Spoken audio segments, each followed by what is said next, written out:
तस्वीर देखिए जिसे आज पूरा पाकिस्तान और चाइना देखकर सन्न रह गया है। इधर राइट साइड में बैठे हैं डोनाल्ड ट्रंप, जो कुछ दिनों में अभी अमेरिका के राष्ट्रपति की शपथ लेने वाले हैं, और उनके लेफ्ट में खड़े हैं भारतीय मूल के काश पटेल, जिन्हें डोनाल्ड ट्रंप अपने कार्यकाल में अमेरिका का सबसे बड़ा डिपार्टमेंट जो आतंकवादियों को चुन चुन कर ठिकाने लगाता यानी FBI का डायरेक्टर नियुक्त करने वाले हैं। जी हाँ, भारतीय मूल के गुजराती काश पटेल अब उस कुर्सी पर बैठने वाले हैं जो दुनिया के सबसे ताकतवर एजेंसियों में से एक को कंट्रोल करती है। ये खबर सिर्फ भारत के लिए नहीं बल्कि उन सभी नापाक पड़ोसियों के लिए भी चिंता की वजह बन गई है। अब पाकिस्तान तो सोच रहा होगा कि ये भारत वाले हर जगह पहुंच जाते हैं, हमारे नसीब में तो सिर्फ IMF का दरवाजा खटखटाना लिखा है। और दोस्तों यदि बात करें काश पटेल की तो वो है तो भारत के रहने वाले, उनका जन्म भारत में हुआ है लेकिन वो युगांडा से भागकर अमेरिका पहुंचे थे। अब पाकिस्तान का हाल तो कुछ ऐसा है कि जैसे कश्मीर का राग छोड़कर अब काश का राग अलापना शुरू कर चुका है। काश हमारे यहाँ भी ऐसा टैलेंट होता,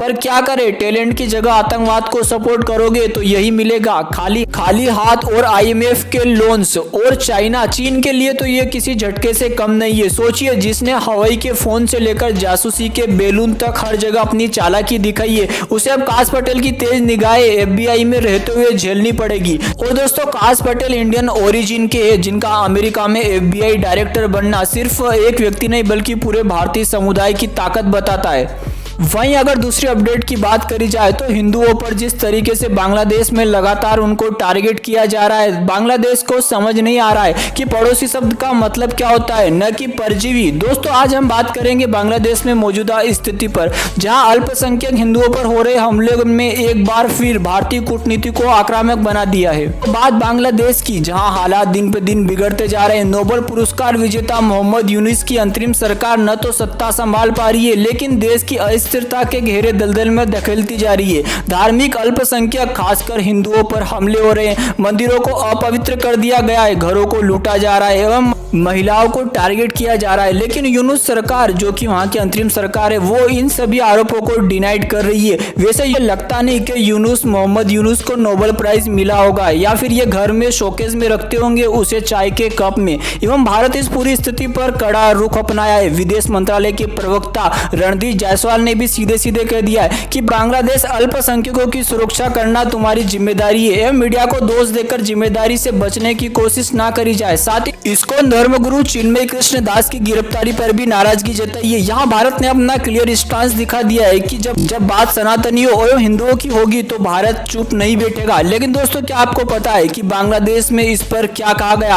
आपको इसका जवाब थोड़ी देर में मिलेगा। पहले जानते हैं भारत क्यों इतना सख्त हुआ है। असल में बांग्लादेश में शेख हसीना की सरकार के जाने के बाद स्थिति काफी बिगड़ी है। मोहम्मद यूनुस तो अब बांग्लादेश के अंतरिम प्रधानमंत्री ने जमाते इस्लामी जैसे कट्टरपंथी संगठनों पर लगी पाबंदी तक हटा दी है और यही संगठन हिंदुओं पर हमले और भारत विरोधी बयानबाजी के लिए कुख्यात है।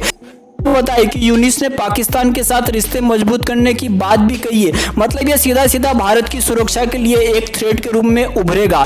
एवं भारत ने इस स्थिति पर बांग्लादेश सरकार को साफ शब्दों में चेतावनी दी है। मोदी सरकार ने कहा है कि अगर आप अपने अल्पसंख्यकों की और हिंदुओं की सुरक्षा नहीं दे सकते तो हमें हस्तक्षेप करने में ज्यादा वक्त नहीं लगेगा। और सच मानिए यह बात हल्के में लेने वाली नहीं है। भारत ने पहले भी दिखाया है कि जब बात हमारे हिंदुओं की आएगी तो एक्शन लेने से हम पीछे नहीं हटेंगे। सोचिए वो हिंदू परिवार जो हर दिन इस डर में जी रहे हैं कि पता नहीं उनका अगला दिन कैसा होगा। क्या ये हमारी जिम्मेदारी नहीं बनती कि हम इसके लिए आवाज उठाएं? और अब बात करते हैं बांग्लादेश के जवाब की। बांग्लादेश के विदेश मंत्रालय ने भारत के बयान को बेबुनियाद और गलत तथ्यों पर आधारित बताया। उन्होंने कहा है कि उनके देश में सब कुछ ठीक है, जो कुछ हो रहा है वो बस मीडिया की खुराफात है। अब ये वही देश है जहाँ सरकार कहती है कि न्यायपालिका स्वतंत्र है, लेकिन उसी न्यायपालिका में इस्कॉन के खिलाफ 3 केस दर्ज कर चुके हैं अभी तक। मतलब जब सच सामने आए तो उसे मीडिया का षड्यंत्र बता दो। वाह क्या लॉजिक है। अब सवाल ये है कि ये सब भारत के लिए इतना अहम क्यों है? दोस्तों बांग्लादेश में कट्टरपंथी संगठन लगातार भारत विरोधी साजिशों में लगे हुए हैं। यूनुस सरकार के पाकिस्तान के साथ रिश्ते मजबूत करने की कोशिशें एवं ISI का वहां बढ़ता प्रभाव और जमात इस्लामी जैसे संगठनों का खुला समर्थन भारत की सुरक्षा के लिए एक बड़े खतरे का संकेत है। अगर यही चलता रहा तो भारत को अपनी पूर्वी सीमा पर भी पश्चिमी सीमा जैसी समस्याओं का सामना करना पड़ सकता है। टाइम काफी क्रूशियल है। भारत को अपनी रणनीति मजबूत करनी होगी। बांग्लादेश को यह समझने की जरूरत है कि अगर वो भारत का दोस्त है तो उसे दोस्त की तरह बर्ताव भी करना होगा, और अगर ऐसा नहीं है तो भारत के पास अपने लोगों की सुरक्षा के लिए हर कदम उठाने का विकल्प मौजूद है। आखिर में सवाल ये उठता है कि क्या बांग्लादेश की सरकार अपनी गलतियों को सुधार पाएगी या फिर भारत को कठोर कदम उठाने पर मजबूर करेगी। दोस्तों, इस सवाल का जवाब आने वाले दिनों में मिलेगा। दोस्तों, कि आप भारत के इस रुख को कैसे देखते हैं, और हाँ, चैनल को सब्सक्राइब करना मत भूलिए, क्योंकि हम आपके लिए ऐसे ही दमदार खबरें लेकर आते रहेंगे। मिलते हैं किसी नए वीडियो में, तब तक के लिए जय हिंद, जय भारत। वीडियो को लाइक और चैनल को सब्सक्राइब जरूर करें।